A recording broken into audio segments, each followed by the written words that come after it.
It's not only news, it's science breakthroughs. Tomorrow's technologies. Advanced medical techniques. It's a glimpse into the future where we discuss artificial intelligence, earth and energy, enhanced humans, future society, health and medicine, space, robots and machines. Welcome to Science Bytes with Joe and Craig. Today is Thursday, April 15, 2021. The year almost 1,800 people will die from brain cancer in the United States. That may soon change. Recently, scientists have tested a unique vaccine intended to help bodies fight against brain cancer for the first time in humans. The new research is published in the journal Nature. The German Cancer Research Center researchers have developed a vaccination that triggers an immune response inside a brain tumor tissue. Some incurable brain tumors, called diffuse gliomas, spread throughout the brain, making them nearly impossible to remove. They also don't respond effectively to chemo and radiotherapy. Brain cancer does have one weakness, a unique gene mutation. The error in the DNA causes a particular protein to exchange in an IDH1 protein structure. The body's immune system recognizes this protein as a foreign because of the mutation doesn't happen in healthy tissue. That is what makes the protein a perfect target for the treatment. The best part of the research is they are now past phase 1 of human clinical trials in Germany. As of this broadcast, there have been no side effects recorded, which is even better news. But it even gets better than that. 93% of patients showed a positive response to the vaccine, and 84% survived 3 years after treatment. The next trial will take the vaccine a step further. The researchers will combine the dose with another treatment, so when the proteins bind to the tumor cells, it ensures that healthy cells aren't destroyed along with the cancer cells. That's simply incredible news, Joe. I mean, this is a major step in therapy that could possibly be applied to other cancers as well. Yeah, it's going to make some great changes. Speaking of gene therapies, Craig, a blind patient regained their vision for 1 year after getting a single injection on an experiment gene therapy directly into their eye. That sounds so painful. While the retina has no pain fibers, the cornea in the front of the eye has more pain receptors per square inch than anywhere else in the body. And that's just an FYI. So the treatment uses RNA molecules that can infiltrate cells and reverse a specific mutation linked to eye disease that causes blindness early in life. And interestingly, the University of Pennsylvania School of Medicine researchers behind the treatment discovered its long-term effects largely by accident. You know, Craig, well, I'm thinking of it. Isn't the RNA the modification that was into the COVID-19 vaccine? This is exactly correct. They're using the RNA for a lot of things now. Yeah. The treatment sneaks RNA into your cells and triggers a specific protein production, essentially reversing the mutation for months at a time. The researchers first tested out this gene therapy in 2019, where patients were injected every 3 months. Those patients saw continual improvement in their eyesight because the RNA was repeatedly replenished. But one participant only got the initial injection and then backed out over concerns about potential side effects. The new study focuses on that patient alone and shows that the restored eyesight actually peaked for 2 months after the injection and lasted for over 15 months. As the study authors explain in the press release, this is a great sign for the treatment and the field of RNA-based gene therapies at large. Longer-lasting benefits would not only potentially drive down the medical bills associated with repeated injections, but give scientists working on other conditions a promising avenue to explore for their own gene therapies. You know, Craig, before we take a break, Yeah. let's talk about the space jellyfish. Yeah. Well, they're not actually a jellyfish, but it's shaped like one. Researchers have detected ultra-low radio frequencies being emitted from the jellyfish-shaped object in the distant galaxy cluster.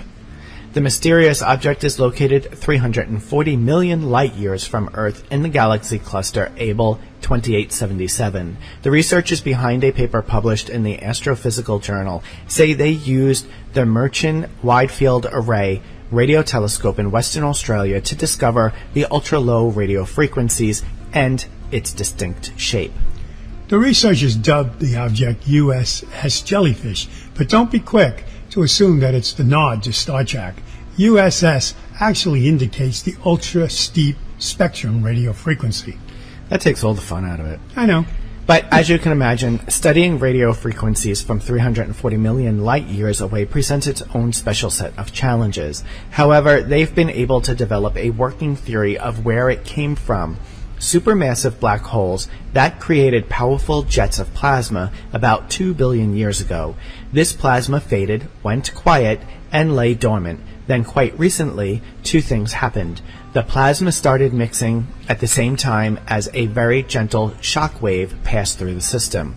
This has briefly reignited the plasma, lighting up the jellyfish and its tentacles for us to see. The radio telescope will also give researchers a look at some of the first galaxies to have emerged in the universe. It would be cool, though, if they discovered cosmic shark or whale to join the USS Jellyfish in our space aquarium. Yeah, that would be so cool, wouldn't it? Yeah, I think it would. All right, it's time to take a break now, Craig. Our national forests. We cherish their beauty. We marvel at their majesty. We embrace their heritage. But do you know how much we depend on our national forests? For clean air, wood for our homes, and drinking water for millions of Americans. So much depends on our national forests, but now they're depending on us. Trees have been devastated by insects, disease, and fires that burn so hot even the seeds of future forests are destroyed. The Arbor Day Foundation asks for your help in replanting our national forests, because so much depends on what we do today. So much beauty, so much life, so much that we hold dear. We must act now so that future generations can also depend on our national forests. Visit arborday.org. See what we're doing. Welcome back. Several months ago, Craig and I spoke about the development of creating tiny brains in a lab. This is a follow-up of a controversial experiment. Experiments that create tiny brain-like structures for human stem cells or transplant human cells into animal brains have made some scientists, ethicists, and religious leaders uneasy in recent years. And the National Institutes of Health, or NIH, have restricted some of this research. Now a U.S. scientific panel has weighed in with advice about how to oversee this controversial and fast-moving area of neuroscience. The panel finds little evidence that the brain, organoids, or animals given human cells experience human-like consciousness or pain, and concludes current rules are adequate for overseeing this work. But they caution that could change, particularly as experiments move into non-human primates. The NIH is considering lifting a moratorium on funding the chimera experiments. These are studies that create animals carrying human tissue or cells that has been in place since 2015. The moratorium of chimera research suspended not only brain studies, but also projects that aim to grow organs for transplant in pigs and sheep. The committee examined three types of experiments: those that create neural organoids, tiny clusters of human cells in a dish sometimes called mini-brains, those involving neural transplants, which add human cells to the brain cells of animals, and those that create chimeras, a type of a transplant in which stem cells from one species are injected into the early developing embryo of another. Such experiments have raised concerns that the animals or organoids may have primitive forms of consciousness or feelings. These experimental systems are powerful models for studying the human brain and identifying disease treatments, and there are strong moral arguments in favor of this research. The International Study for Stem Cell Research also welcomed the committee's thoughtful analysis and guidance. Next month, the Society expects to release updated stem cell research guidelines that will also cover chimera and organoid research. We will continue to follow this changing sector on science. Oh, yeah. And I'm sure we'll be reporting back to you soon on it. Yeah, I can see that. But, in other news, I can say, Houston, we have a problem. Yeah, more like South America, we have a problem because the Amazon rainforest now emits more greenhouse gases than the famously lush ecosystem absorbs. This sobering finding appears in the new study published earlier this month in the journal Frontiers in Forests and Global Change that calculates for the first time the net emissions of greenhouse gases from both human and natural sources in the Amazon basin. A key distinction in appreciating the study's findings is that it does not just concern carbon dioxide. Though carbon dioxide often gets top billing in discussions around climate change, there are many other significant greenhouse gases, including methane, nitrous oxide, aerosols, and sooty black carbon.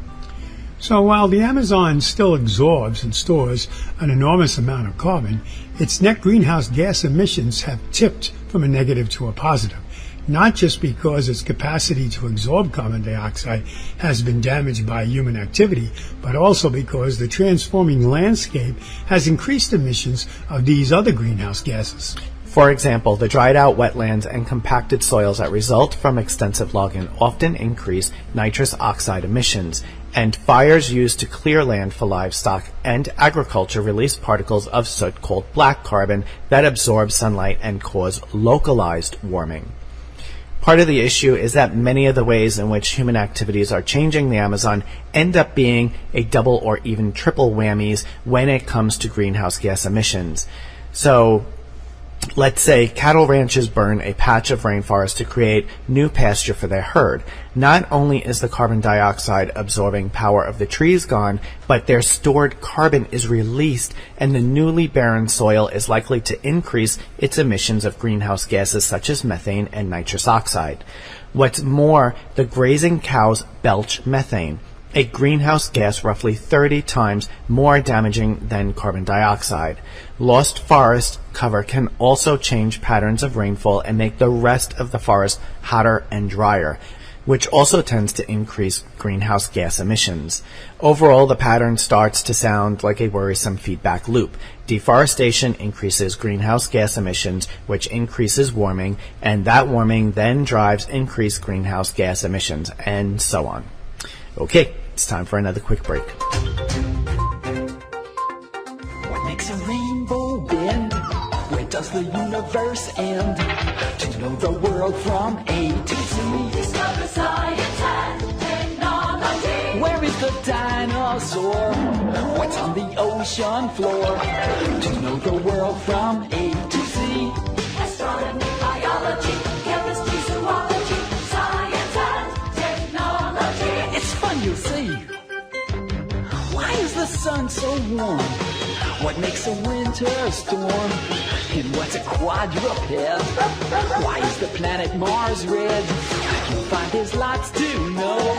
Exploring as you go. To know the world from A to Z. Discover science and technology. Astronomy, biology, chemistry, zoology, science and technology. It's fun, you'll see. A public service message from the National Science Foundation. Welcome back. For our quick bite today, we're still discussing ways humans continue to evolve as evolution makes changes to humanity. While we may like to believe our big brains make us rather smarter than the rest of the animal world, our brains have actually been shrinking over the last 30,000 years. The average volume of the brain has decreased from 1,500 cubic centimeters to 1,350 cubic centimeters, which is the amount equivalent to the size of a tennis ball. There are several different conclusions of why this is. One group of researchers suspect it's a shrinking brain, which means, in fact, we're getting dumber, which I think I better start thinking bigger, Craig. Yeah. Historically, brain size decreased as societies became larger and more complex, suggesting that the safety net of modern society negated the correlation between intelligence and survival. But another more encouraging theory says our brains are shrinking not because we're getting dumber, but because smaller brains are more efficient. This theory suggests that as they shrink, our brains are being rewired to work faster but take up less room.